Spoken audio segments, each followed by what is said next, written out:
हरिओम सबको मेरा हरिओम। आज हम फिर चले, आज हम सिर्फ जा रहे हैं शिव चर्चा में। मैं और मेरी सहेली हम सब पहुंच गए मंदिर। शिव चर्चा शुरू होने वाली है, हम सब बैठ के बातें कर रहे हैं।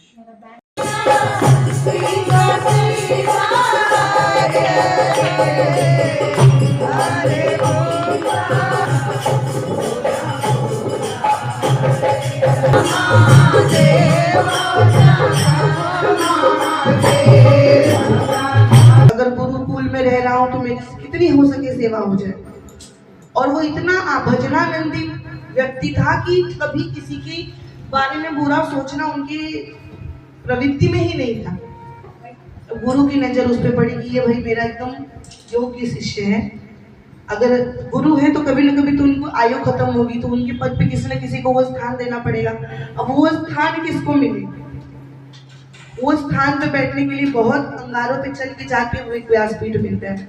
इतने आसानी से व्यासपीठ पे बैठ के प्रभु का नाम लेने की सेवा मौका सबको नहीं मिलता है। और गुरु ने सोचा कि अब इसकी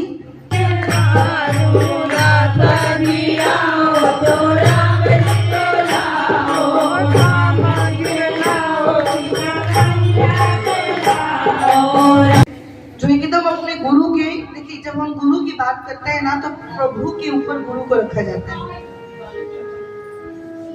जीवन का रास्ता पूरा पार करने का मार्ग कौन दिखाते हैं? गुरु। वो रास्ता पार होने के बाद प्रभु की प्राप्ति होती है, लेकिन उस मार्ग पे चलाने वाले होते हैं गुरु। तो गुरु से बड़ा कोई नहीं है संसार में। जीवन खत्म होने के बाद प्रभु की प्राप्ति होगी, लेकिन इस जीवन भर में सही रास्ते में चलेंगे तब ही जाके वो मार्ग तक पहुंचेंगे, उस मंदिर तक पहुंचेंगे। तो प्रभु को मिलाने वाले होते हैं गुरु। तो गुरु से बड़ा इस संसार में कोई नहीं होता। जिस दिन ये भाव हमारे आत्मा में बस जाएगा ना कि हम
भैया डोली तो भैया डोली तो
धर्म की जय हो अधर्म का नाश हो प्राणियों में संभावना हो विश्व का